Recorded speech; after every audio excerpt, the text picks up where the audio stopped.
하나님 아버지, 이 시간에도 저희들을 말씀 앞에 부르셔서 하나님의 말씀을 청종하게 하시니 감사합니다.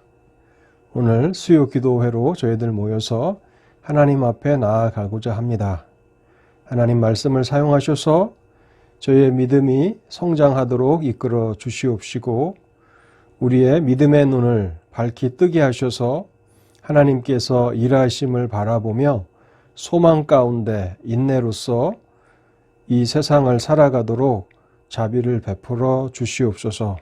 하나님 아버지, 세상에서 우리가 우겨싸임을 당하고 또 답답한 일을 만날 때에도 여전히 하나님을 생각함으로 우리의 마음에 위로가 넘치게 하시고 우리의 심령에 기쁨이 있도록 하나님 우리 속에서 믿음의 놀라우신 역사들을 허락해 주시옵소서. 하나님 오늘도 저희가 말씀을 듣고 또 그 말씀 안에서 합당한 기도의 제목을 발견하며 하나님 앞에 나아가 간구하며 우리의 소원을 아뢰을 때에 하나님 우리의 기도가 믿음의 기도가 되도록 역사하여 주시고 우리의 작은 신음에도 하나님께서 귀를 기울이심을 알며 하나님 앞에 우리의 마음을 온전히 아뢰을 때에 하나님 우리로 하여금 근심과 또 고난과 수고로움에서 해방되게 하시고 하나님께서 허락하시는 참된 안식과 평안을 맛보도록 자비를 베풀어 주시옵소서. 이 시간에도 하나님의 말씀이 저희에게 들려지게 하시고 하나님의 말씀이 위로가 되도록 역사하여 주옵소서. 우리의 수요 기도회를 축복해 주시기를 간절함으로 소원하올 때에 이 모든 말씀 우리 주 예수 그리스도의 이름으로 기도하옵나이다. 아멘. 오늘 우리가 읽은 이 욥기 19장은 욥이 친구들에게 하는 그런 말인데요. 우리가 욥기 19장을 읽어나가면 욥이 자신을 위로하겠다고 찾아왔던 그 친구들과의 긴 논쟁을 통해서 점점 지쳐가고 인내가 바닥을 드러내는 모습을 보여줍니다. 본문 1절과 2절에 보면 욥이 이렇게 말합니다. 너희가 내 마음을 괴롭히며 말로 나를 짓부수기를 어느 때까지 하겠느냐? 어느 때까지 나를 괴롭게 하겠느냐라고 부르짖고 있습니다. 이 말은 너희들이 그렇게 나의 허물을 드러내고 나의 죄를 증명하고 싶은 것이냐라고 반문하는 것입니다. 욥은 지금 자신이 고난 가운데 있을 때 자기를 억누르고 계신 분은 하나님이시라고 분명하게 인식하고 있습니다. 하나님께서 자신의 소망을 나무처럼 뽑아버리셨다고 그렇게 말씀하고 있습니다. 10절입니다. 사면으로 나를 허르시니 나는 죽었구나. 내 희망을 나무 뽑듯 뽑으시고. 하나님께서는 자신의 소망을 마지막 남은 소망조차도 나무 뽑듯 뽑아버리시고 자신을 버리셨다고 욥은 그렇게 말하고 있는 것입니다. 그렇게 되자 자기에 가까운 사람들조차도 이제 욥을 외면하고 있다고 말씀합니다. 13절에서 19절까지인데요. 가족과 친척들이 욥에게 등을 돌렸고 또 자기 집에서 일하는 일꾼들조차도 여종들조차도 자기를 모른 척하고 자신의 사랑하는 아내조차도 자기의 숨소리를 듣기를 싫어한다고 토로하고 있는 것입니다. 우리는 욥이 얼마나 극심한 고난 가운데 있는가, 고난이 얼마나 극심하면 이렇게 고백할 수밖에 없는가를 생각해 보아야 하는 것입니다. 욥은 이제 20절에 보면 자신에게 남아있는 것은 피부가 뼈에 달라붙은 것 같은 앙상하게 뼈만 남은 자신의 몸뚱이 하나뿐이라고 그렇게 고백합니다. 그러면서 21절에 보면요. 자신의 사정이 이렇게 절박하니 제발 자신을 좀 불쌍히 여겨달라고 친구들에게 간청을 합니다. 21절 말씀입니다. 나의 친구야, 너희는 나를 불쌍히 여겨다오. 나를 불쌍히 여겨다오. 하나님의 손이 나를 치셨구나. 자신을 위로하겠다고 찾아왔던 친구들이 위로는커녕 오히려 욥의 상처를 더욱 깊이 고통스럽게 하고 마치 상처에 소금을 뿌리는 것처럼 더 비통에 빠지게 하는 것을 그가 경험하면서 친구들에게 이제는 그만하자. 나를 불쌍히 여겨달라고 이렇게 호소하고 있는 것입니다. 우리가 이 욥기를 읽어 나가면서 욥기에 욥과 그의 친구들의 그 대화가 오랫동안 지속되는 그런 과정을 보면서 우리가 누군가를, 우리의 가까운 사람들을, 우리의 친구들을 그 위로하려고 할 때, 특별히 하나님의 백성들은 하나님의 말씀을 가지고 사랑하는 사람들을 위로하고 또 그들에게 권면하지 않습니까? 이렇게 하나님의 말씀을 통해서 누군가를 위로하려고 할 때 사랑으로 하는 것이 얼마나 중요한 일인가를 발견하게 됩니다. 자신이 가까운 친구라고 그렇게 생각하고 그 친구를 위한다고 생각하면서 은연중에 하나님의 말씀을 통해서 그 사람을 비난하고 공격하고 그 사람에게 더 깊은 상처를 줄 수도 있다는 사실을 우리는 욥기를 통해서 배워야 하는 것입니다. 우리가 욥의 친구들과 같은 입장에서 누군가를 하나님의 말씀으로, 하나님의 진리로 더 고통을 줄 수도 있다라고 하는 그러한 두려움으로 우리는 이 욥기를 읽어 나가야 한다는 사실입니다. 21절 말씀은 욥의 절규입니다.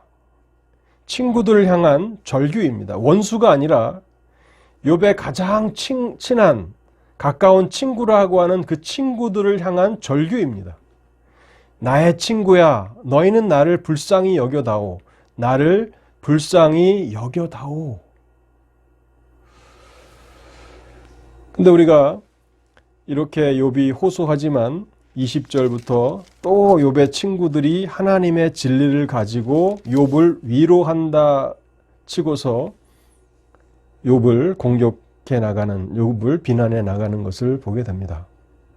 물론 욥의 친구들이 전혀 틀린 말을 하고 있는 것은 아닙니다.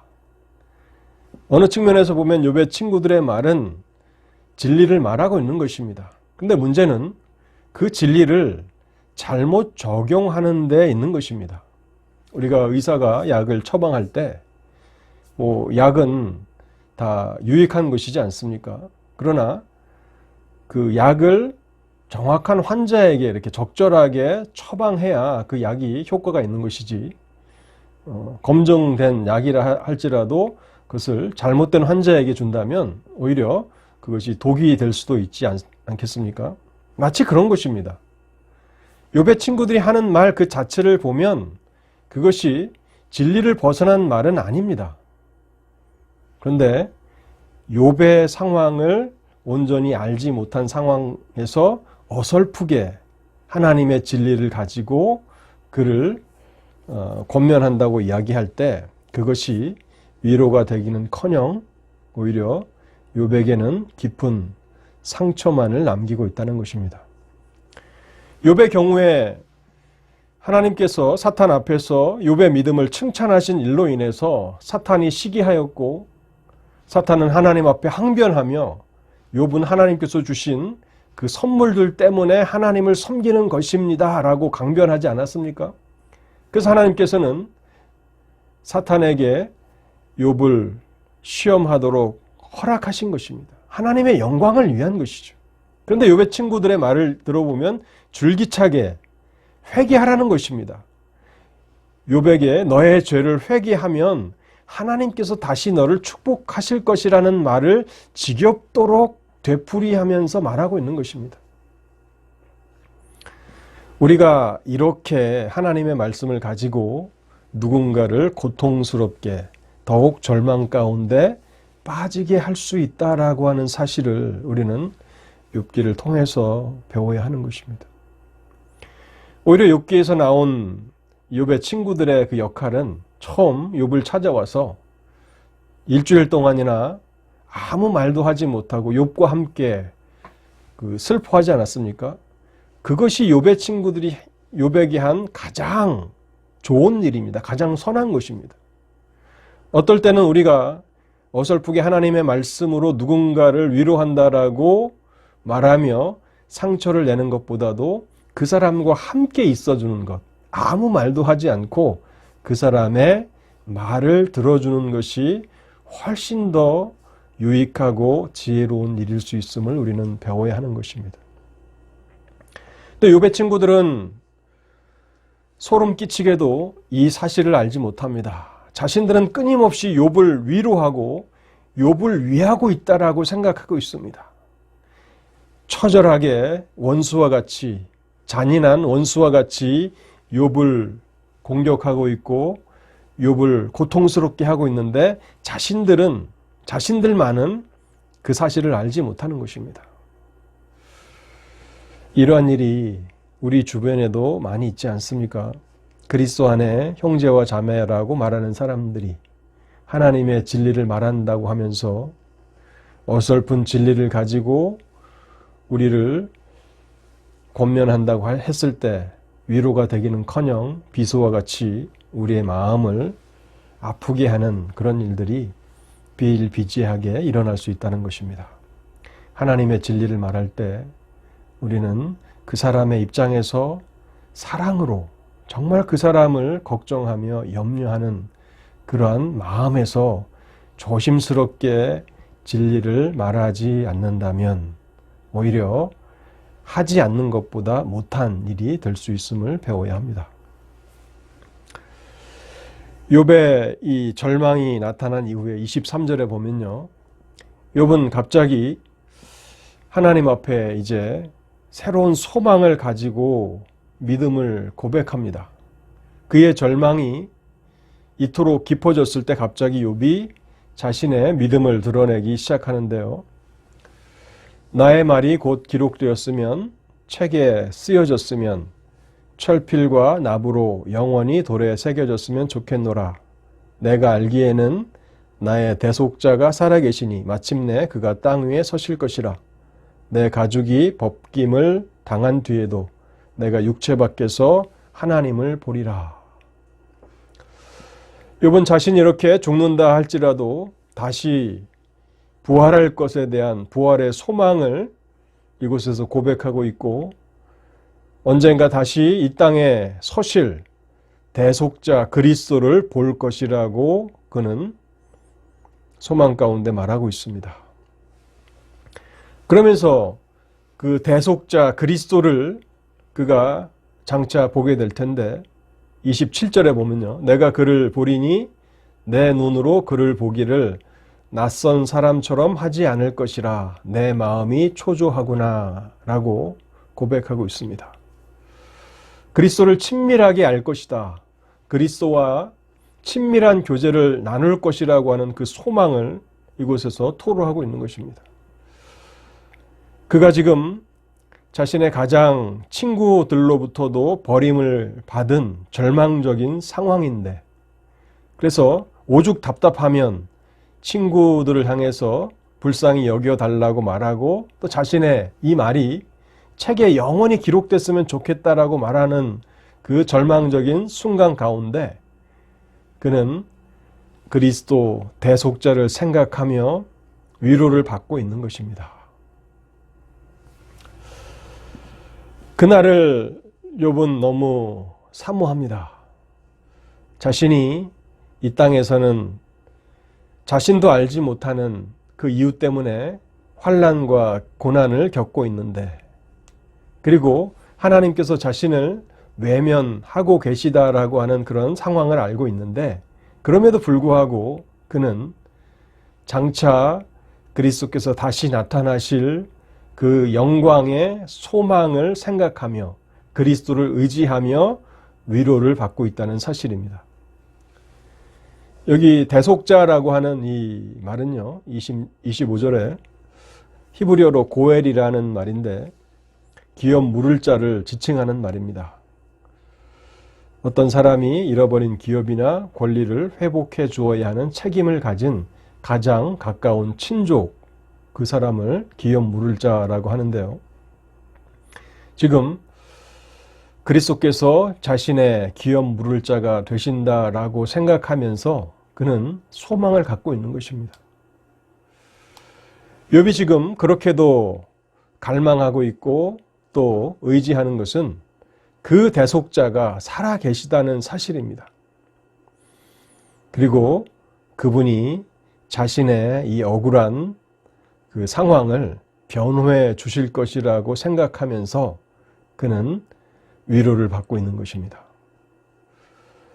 요한일서 2장 1절에 보면 이런 말씀이 있죠. 나의 자녀들아 내가 이것을 너에게 쓰면 너희로 죄를 범치 않게 하려 함이라.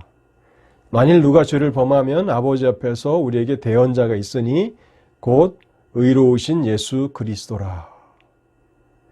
히브리서 7장 25절에는 이런 말씀이 있습니다. 그러므로 자기를 힘입어 하나님께 나아가는 자들을 온전히 구원하실 수 있으니 이는 그가 항상 살아서 저희를 위하여 간구하심이라.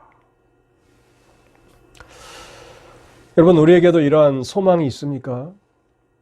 상황이 너무 답답하고 아무도 우리의 상황을 이해해 주는 사람이 없는 것처럼 그렇게 극한 외로움 가운데 있을 때 이 땅에서는 아무런 소망이 없다. 정말 나에게 남은 것은 아무것도 없다라고 생각하는 그러한 때에도 그리스도를 생각할 때에 그것이 우리의 마음에 위로가 되고 그리스도를 생각할 때에 우리의 마음에 기쁨이 되는가 하는 것입니다. 우리가 욥이 대속자라고 고백하고 있는 25절에서 대속자라고 고백하고 있는 그리스도에 대해서 어느 정도의 지식을 가졌을까를 곰곰이 생각해 보지 않을 수 없습니다. 우리는 구약의 하나님의 계시가 충분하다라고 생각하지는 못할 것입니다. 물론 하나님의 그 계시가 그 백성들에게 그들을 구원으로 인도하시기에는 충분한 것이지만 신약을 살아가고 있는 우리와 비교할 때에 그 계시는 구리 거울을 보는 것처럼 희미한 것일 수밖에 없는 것입니다. 신약 시대의 하나님의 계시가 태양빛이라고 생각한다면 구약은 달빛 같은 그런 흐릿한 빛일 수밖에 없는데 욥은 그러한 달빛과 같은 흐릿한 진리의 빛을 받은 사람임에 분명하지만 그럼에도 불구하고 그 진리를 얼마나 자신의 삶에 잘 적용시키고 있는가 하는 것입니다. 누군가를 의지하고 싶습니다. 아내를 의지하고 싶고 또 자기 자식을 의지하고 싶고 또 자기 친구들을 의지하고 싶은데 모두가 다 자신을 이해하지 못합니다. 그래서 아무 소망이 없다라고 생각했을 때 욥은 그리스도 대속자를 떠올리고 그리고 소망을 발견하게 되고 스스로 위로를 얻고 있다는 것입니다. 오늘 우리는 우리의 삶을 살아가면서 때때로 억울한 일을 당하고 답답한 일을 당하고 또 아무도 우리를 알아주는 그런 사람이 없다라고 생각하는 외로운 상황 가운데서도 욥과 같이 그리스도를 생각하며 위로를 받고 있는가, 또 그리스도를 다시 보게 될 그 영광의 날을 소망하면서 우리가 기쁨을 얻는가 하는 것입니다. 인생의 억울한 일을 당해서 죽을 때에도 그 억울함을 풀지 못하고 죽는다 할지라도 죽은 후에라도 우리를 변호하실 분, 우리 억울한 사정을 풀어주실 그분, 그 그리스도를 생각할 때에 우리는 마음에서 일어나는 끊임없는 그런 의문과 또 불평들을 잠잠하게 할 수 있는가 하는 것입니다. 욥은 바로 그와 같은 믿음을 가졌던 사람이었고 우리가 당연히 가져야 하는 믿음이 바로 그와 같은 것이라는 사실을 우리는 잊지 말아야 되겠습니다. 본문을 통해서 마지막으로 간략하게 생각해 보고 싶은 것은요. 23절에 욥이 이렇게 말하죠. 나의 말이 곧 기록되었으면 책에 쓰여졌으면 철필과 나무로 영원히 돌에 새겨졌으면 좋겠노라고 그렇게 이야기합니다. 욥은 하나님께서 자신을 외면하고 계시다고 자신을 억누르고 계시다라고 그렇게 말하고 있고 하나님께서 자신의 기도를 듣지 않으시고 들어주지 않으신다고 그렇게 불평하고 있는 것입니다. 그런데 지금 우리가 읽고 있는 것처럼 욥기 19장에 욥의 상황이 자세하게 기록되어 있지 않습니까? 우리는 이것이 얼마나 우리에게 큰 위로가 되는 일인가를 생각해 보지 않을 수 없습니다. 하나님께서는 우리의 작은 신음소리에도 귀를 기울이시는 분이시라는 사실을 우리는 의심하지 말아야 합니다. 욥은 하나님이 자신을 외면하고 있고 자신의 기도를 듣지 않으신다라고 생각했지만 여전히 하나님은 욥의 기도를 듣고 계셨고 욥의 신음소리를 그 고통소리를 다 듣고 계셨던 것입니다. 물론 환경과 상황이 자신이 버림을 받은 것 같은 그런 상황이고 하나님이 일하시는 그 시간은 욥이 생각한 것보다도 훨씬 뒤에 일어나지만 우리의 기도가 응답되지 못한다, 우리가 버림을 받았다라고 생각하는 그 상황 가운데서도 하나님은 여전히 우리의 기도를 듣고 계시고 우리의 신음과 고통 소리를 듣고 계시는 분이시라는 사실을 우리는 이곳에서 발견하는 것입니다. 욥의 그 했던 말이 하나도 잊혀지지 않도록 성경에 다 기록되게 하신 분은 하나님이십니다. 그래서 우리는 욥의 고난이 얼마나 유익한가를 생각합니다. 욥의 이 고난은 욥 자신의 유익을 위한 것이고 하나님의 영광을 위한 것입니다. 그리고 더 나아가서 욥의 이 고난은 장차 믿음의 후손으로 올 하나님의 백성들의 유익을 위해서 욥의 고난이 쓰임을 얻고 있다는 사실을 발견하게 됩니다. 그런 차원에서 보면 오늘 우리가 당하고 있는 그 고난도 어려움도 우리의 유익과 하나님의 영광을 위한 것일 뿐만 아니라 장차 우리의 믿음의 후손으로 이 땅에 살아가게 될 그들의 유익을 위한 것일 수 있음을 우리가 생각할 때에 우리는 고난 가운데서도 끝까지 믿음을 잃지 말아야 할 것입니다. 오늘 우리가 욥기 19장을 함께 생각해 봤는데요. 우리 세 가지 이 기도의 제목을 가지고 함께 하나님 앞에 기도하겠습니다.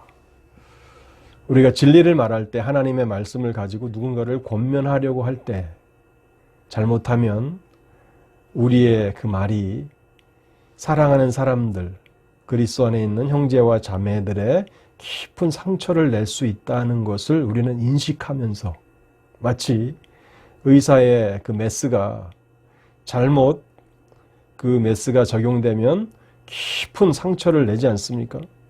그것은 정말 숙련된 의사가 다룰 때에 우리를 치료하고 고칠 수 있는 그런 메스가 되는데 하나님의 진리를 이렇게 조심성도 없이 또 그 진리를 듣는 사람을 진정으로 사랑하는 마음도 없이 그렇게 진리를 함부로 말할 때 더 깊은 어려움과 또 고난을 줄 수 있다는 것을 생각하면서 하나님, 우리가 진리를 말할 때에 지혜를 허락해 주시고 욥의 친구들과 같이 욥의 그 원수와 같은 그러한 역할을 감당하지 아니하고 고난받는 형제와 자매들의 진정한 위로자, 진정한 친구가 되게 하소서라고 우리 함께 기도하겠습니다.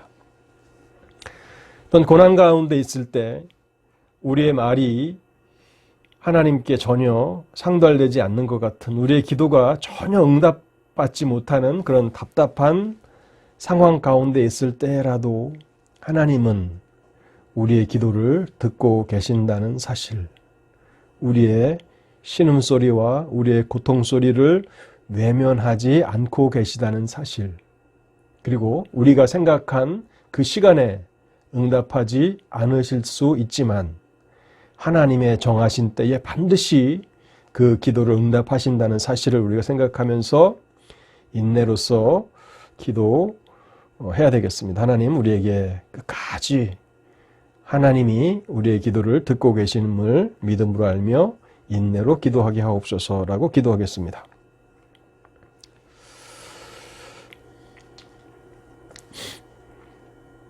또 마지막으로 우리가 하나님 앞에서 오늘 우리가 당황하고 있는 2021년 이 상황 가운데서